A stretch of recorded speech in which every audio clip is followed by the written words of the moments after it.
Første gang jeg hørte riffet til Take On Me, det var det første jeg hørte fra Pål og Magne. For meg var det var en umiddelbar bekreftelse på hva som kom til å skje. 9. oktober 1985 gikk A-ha til topps på Billboard-lista i USA, verdens mest prestisjetunge hitliste. En milepæl i norsk rocks historie. Den største pop- og rockdrømmen i verden var gått i oppfyllelse for et norsk band.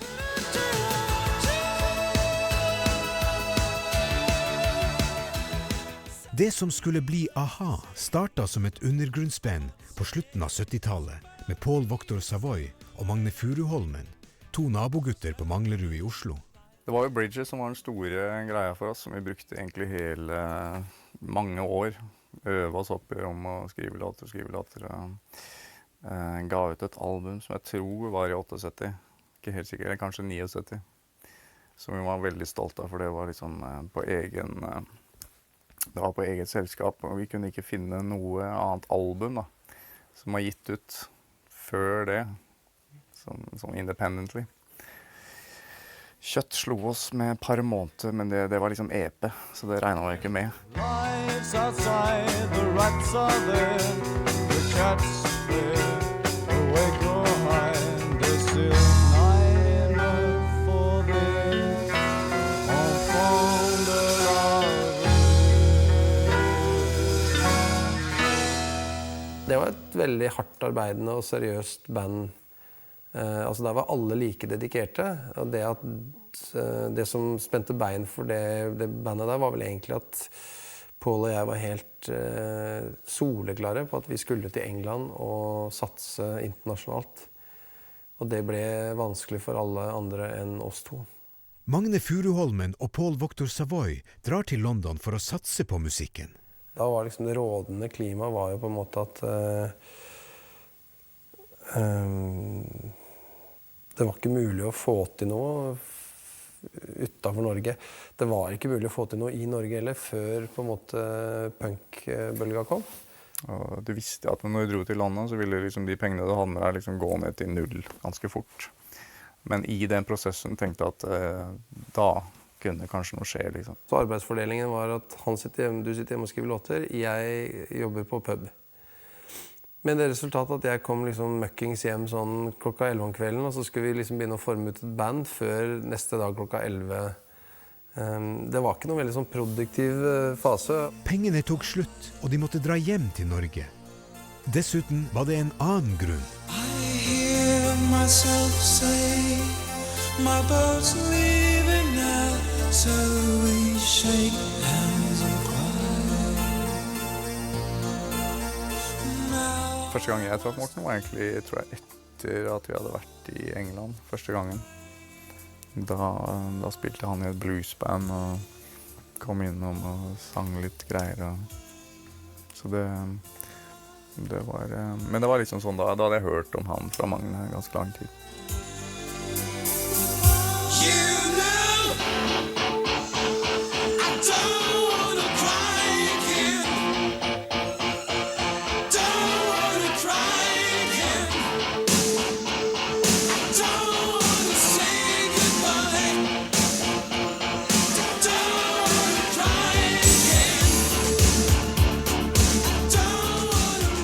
Hadde en prat med Paul, hvor han ikke sa noen ting. Han satt i baksetet i bilen og sa ingenting.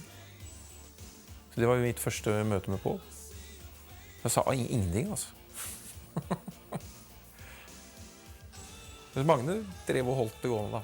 Så det var Magne som på en måte trakk oss sammen. Og så dro de for å se meg spille med Soldier Blue på Klubb 7, tror jeg. For å få en titel liksom. Da satt de bak i lokalet der, sånn som vi gjorde på den gangen. Da sitter liksom bare sånn og tar inn. Ikke en mine.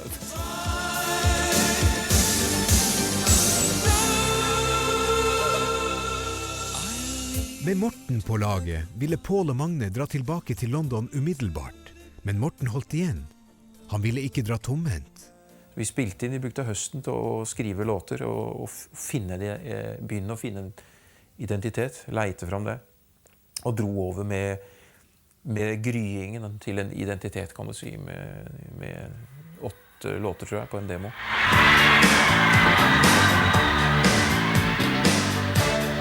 It wasn't rain that washed away, rinsed out the colors of your eyes, putting the gun down on the bedside table. I must have realized it wasn't the rain that made the difference. I could have sworn it wasn't me, yet I did it all so coldly, almost slowly.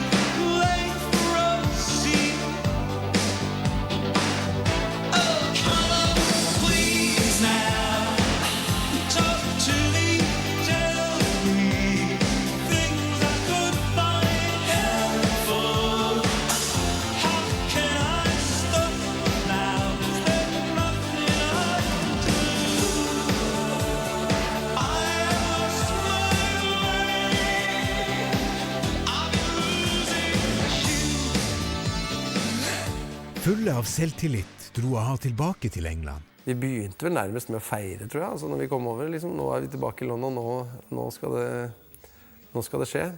Såpass feiret vi faktisk at jeg ble jo bura inn en av de første kveldene her, og samme dag som Morten skulle til en sånn... Vi hadde satt opp vårt første møte med et publishingselskap, så måtte Paul liksom baile meg ut i kasjotten oppe i... Det var egentlig bare en veldig uskyldig liten misforståelse, altså, men min første og eneste møte med engelsk rettsapparat var jo da liksom en av de første dager på engelsk jord som a-ha. Og da husker jeg Morten, han fortalte at han visste ikke helt om han kom til å ha noe band når han kom hjem fra møter, om vi var deportert eller hva som var.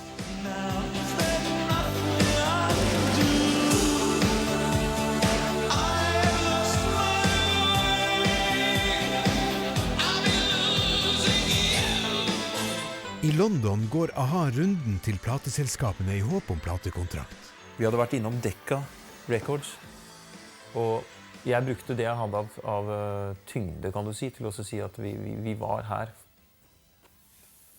Vi var her en kort tid, kom fra Norge. Vi har musikk her sånn, og vi jeg vil gjerne spille den mens vi er her nå i et møte, aktivt møte. Det hadde ikke han tid til. Han viste på en haug av kassetter som lå på bordet. Han skulle gjennom dette også, så kan vi bare legge den fra, så skulle han spille det når han fikk anledning. Så sa jeg at det ønsker jeg ikke. Vi må spille det nå. For det er nå vi er her, og du kan spille det nå mens i stedet for at vi sitter og prater. Nei, altså, det kunne han ikke gjøre. Så da gikk vi, kort og godt. Og etter det, så sier Paul på vei ut at dette er kanskje et godt tegn. For Decca sa nei til Beatles også. Vi hadde satt opp en sånn showcase nede i Roundover Studio, hvor vi satt i et sånt knøttlite rom, og 3 av oss liksom, med litt sånn trommer og bass på backing tape, så skulle liksom spille. Og så kom det ene selskapet etter det andre. Det var kjempepinlig, for det var som, vi sitter her nå, liksom, så skal jeg liksom make show, liksom. Og da var det en som beit på, og det var han i Warner Brothers.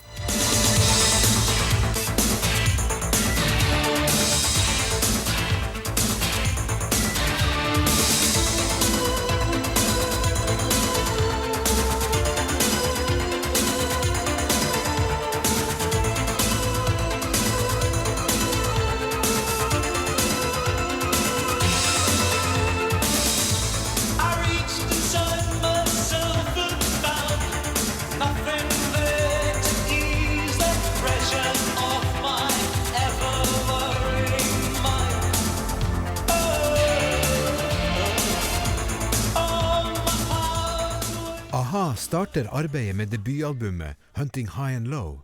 De strever med Take On Me. Mye av det var jo på grunn av at den versjonen av Take On Me som vi hadde spilt inn var egentlig ganske trashy.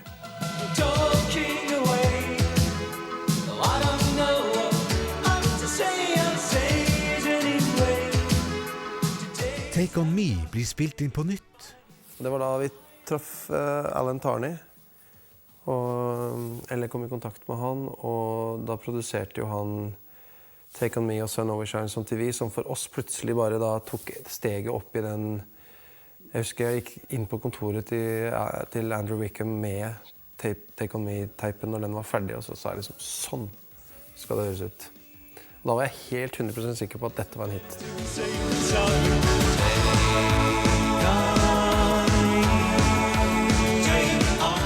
Warner Brothers gir regissør Steve Barron i oppdrag å lage videoen. Så det ble gjort en del forberedelsesarbeid med stillfotografering og sånn, som da ga grunnlaget for en sånn cartoon strip, sånn tegneserie. Og deretter en animering av det som skjedde videre.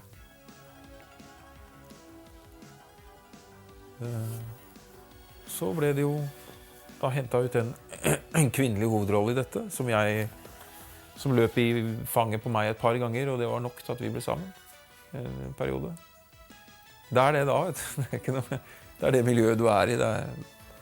Kommer ikke utenfor de dørene, liksom. Take On Me gjør A-ha til verdensstjerner. Vi ser liksom uke etter uke går liksom 2 plater, en plass, 2 plasser, 3 plasser, helt sånn fra 98, ikke sant? Så det er jo helt som å...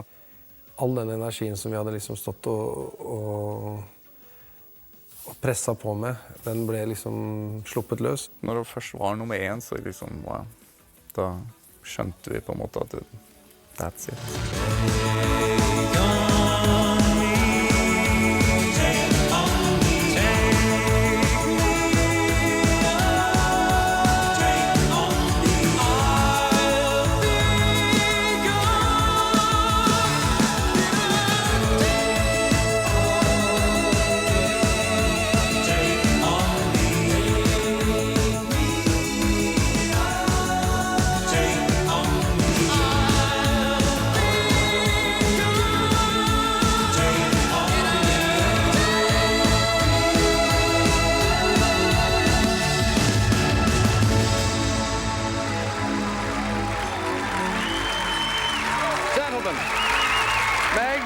Come over here, please.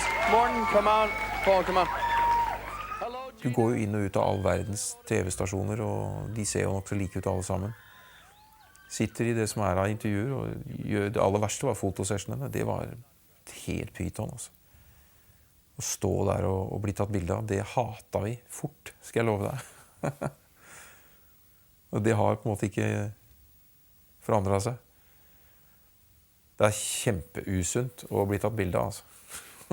Vi ble jo skremt av vår egen, både den liksom rollen vi etter hvert skulle begynne å gå veldig trøtt av, som et band i en viss kategori, eller sett på en definert av andre enn oss selv. Og før vi gikk ut på scenen, så var det et vanvittig støynivå. Og så regnet det med sjokolader og alt mulig rart, altså. Det haglet på scenen, og bamser og teddybjørner, og gikk jo vassa i ting. Jeg tråkket i det knaste rundt overalt. Og teddybjørner, vi skjønte jo ingenting. Hvorfor kaster de kosedyr til oss? Og vi landet altså på helt feil sirkus. Med sitt andre album ville A-ha ut av imaget som tenåringsidoler. Scoundrel Days var jo en reaksjon, et oppgjør med Hunting High and Low og det som skjedde som følge av det. Det er et oppgjør med teddybjørner og sukkertøy og tull, altså. A-ha er norsk rocks helt enestående suksesshistorie, med et salg på mer enn 27 millioner plater. Vi har dyp respekt for hverandre, alle tre, og det er sterke bånd der, som alltid kommer til å være der. Det er sånn det er her.